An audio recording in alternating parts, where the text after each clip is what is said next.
Guys welcome back to my channel Gayathri Santosh vlogs. మేమైతే మొత్తానికి యాగంటిలో stay చేద్దామని అయితే డిసైడ్ చేసాము.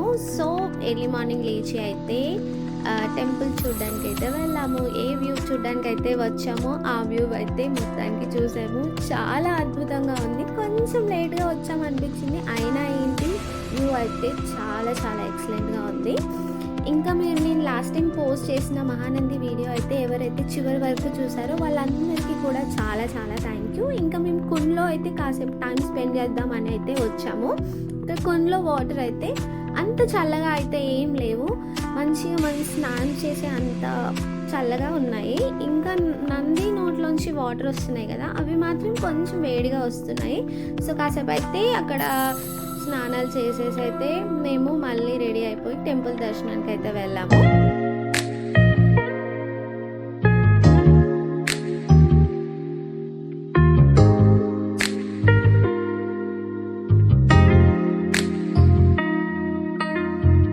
మళ్ళీ దర్శనానికి అయితే వచ్చేసాము.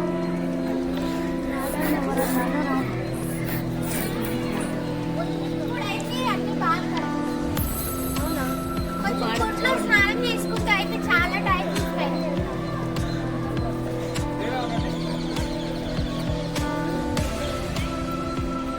మేమైతే నైట్ వ్యూ చూసాం కదా నైట్, ఇప్పుడైతే మార్నింగ్ వ్యూ చూడండి.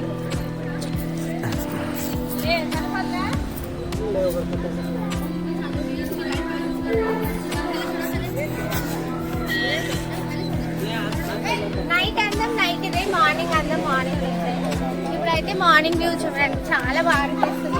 సన్లైట్ పడుతుంది మీద, ఎంత బాగుంది.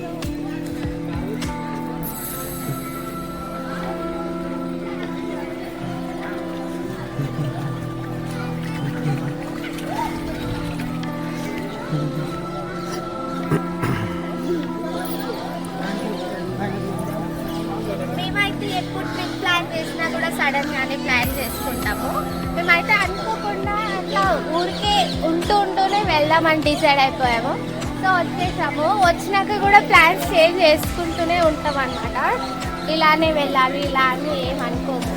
మాకు తోచినంత సేపు ఉన్న కాడ ఉన్నంతసేపు చూసుకొని హ్యాపీగా వెళ్ళి వస్తాం అన్నమాట. సో మొత్తానికి అయితే మళ్ళీ ఇక్కడ నైట్ స్టే చేసి మార్నింగ్ వ్యూ చూసుకొని రేపు అయితే అహోబిలం వెళ్ళిపోతాము. ఇప్పుడే వెళ్ళిపోతాము అహోబిలము. రేపు వేరే ప్లాన్ ఉంది, అది కూడా మీకు చూపిస్తాను నెక్స్ట్ వీడియో. అంతవరకు ఉంటాను మరి. Follow for more. అమ్మా ఇంకేం చెప్పాలి? స్టెప్స్ కనిపిస్తున్నాయి కదా, అంటే అక్కడే చరిత్ర రాశారు. సో అక్కడికి కూడా వెళ్ళాలి. నైట్ అక్కడికి వెళ్ళలేకపోయాం కాబట్టి మేము నైట్ ఇక్కడ స్టే చేసాము. ఇప్పుడైతే అక్కడికి వెళ్తాము లోపల దర్శనం చేసుకున్న తర్వాత. సో అక్కడ ఏముంది అన్ని వీడియోస్ తీసి పెడతాను.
యాక్చువల్లీ నైట్ అయితే ఇదంతా కనిపించలేదు కదా, చూడండి ఇప్పుడు మార్నింగ్ వ్యూలో ఎంత బాగా కనిపిస్తున్నాయో.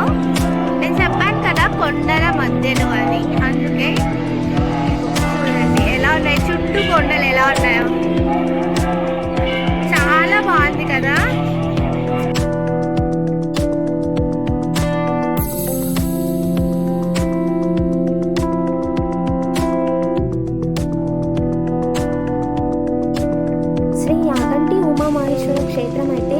ప్రస్తుతం శైవ క్షేత్రంగా అయితే చెప్పబడుతుంది.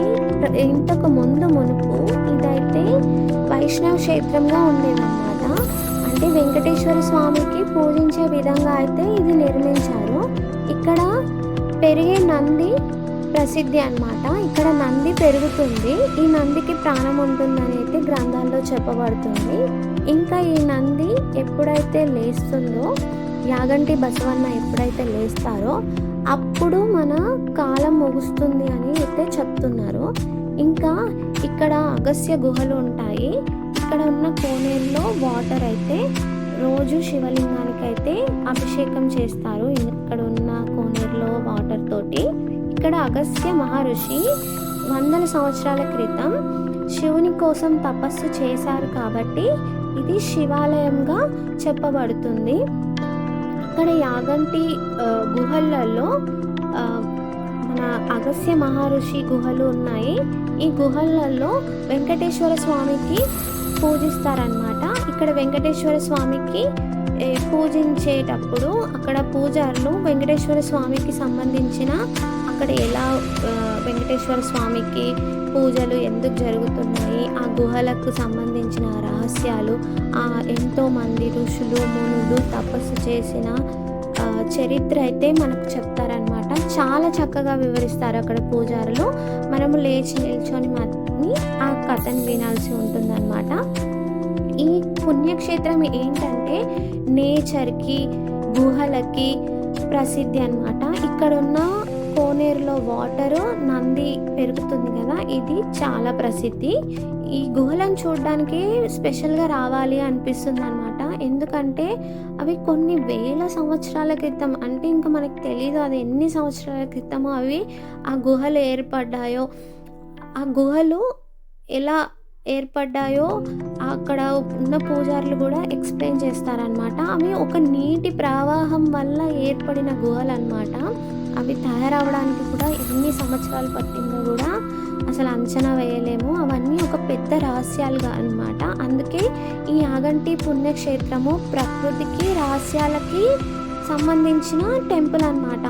సో ఇలా మనమైతే ఇంత పైకి వెళ్ళి ఎక్కి అక్కడ ఉన్న గుహల్లో ఉన్న లింగాలను, వెంకటేశ్వర స్వామిని అయితే దర్శించుకోవాల్సి ఉంటుంది. ఈ గుహల్లో ఇంకేంటి స్పెషల్ అంటే ఇక్కడే మన పోతులూరి వీరబ్రహ్మస్వామి జరగబోయే కాలాన్ని గ్రంథాల రూపంలో రచించారనమాట. అదే మన కాలజ్ఞానం గ్రంథాలు అక్కడే రచించారని కూడా మన చరిత్ర చెప్తుంది.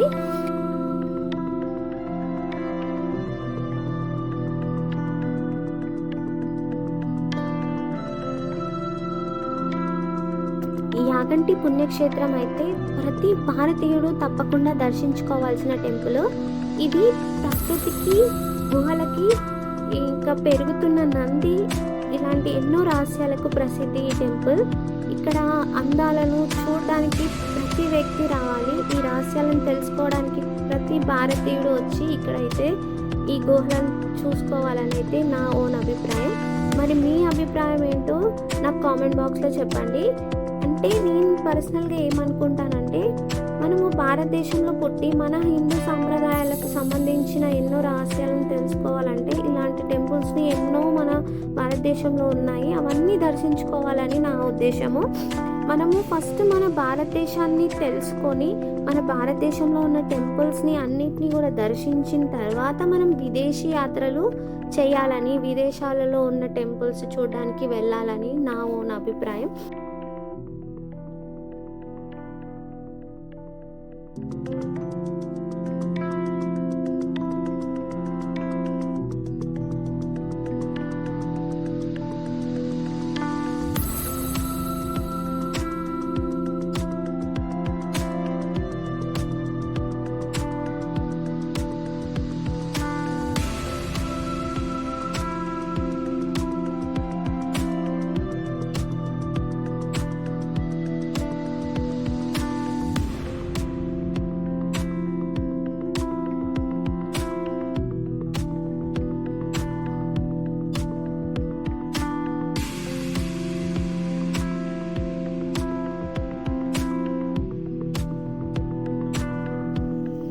ఇలా అయితే మా యాగంటి యాత్ర అయితే ముగిసింది. ఆ తర్వాత అయితే మేము అహోబిలం వెళ్దామని అయితే డిసైడ్ చేసుకున్నాము.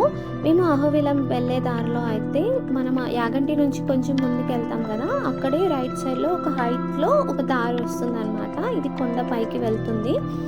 ఇక్కడ 10 కిలోమీటర్స్‌లో అయితే మడ్డిలెట్టి లక్ష్మీ నరసింహస్వామి టెంపుల్ అయితే ఉంటుంది. అక్కడికి కూడా వెళ్ళి లక్ష్మీ నరసింహస్వామి టెంపుల్ విజిట్ చేసుకొని చూసి అయితే మళ్ళీ మేము రిటర్న్ అహోబిలం అయితే బయలుదేరాము. అహోబిలంలో అయితే మేము ఓన్లీ దిగువ అహోబిలంకి అయితే వెళ్ళాము. ఎగువ అహోబిలంకి అయితే వెళ్ళలేకపోయాము. ఎందుకంటే 2 డేస్ అక్కడే స్టే చేసి అక్కడ ఉన్న 9 నరసింహస్వామికి సంబంధించిన 9 టెంపుల్స్‌ని విజిట్ చేసుకోవాలి కాబట్టి అంత టైం అయితే మాకు లేకపోయిండే. ఎందుకంటే మేము గండికోటకి కూడా ప్లాన్ చేసాము నైట్. అక్కడ మాతో వచ్చారు కదా ఇంకో మా ఫ్యామిలీ ఫ్రెండ్ వాళ్ళ ఫ్యామిలీ ఉన్నారు. వాళ్ళు మా కోసం చాలా అరేంజ్మెంట్స్ చేశారనమాట. నైట్ క్యాంపింగ్ చేద్దామని అయితే డిసైడ్ చేసాము. వాళ్ళు మా కోసం అన్నీ అరేంజ్ చేసి పెట్టారని. సో మేము ఓన్లీ దిగువ అహోబిలంకి అయితే వెళ్ళేసి దర్శనం చేసుకొని అయితే వచ్చాము.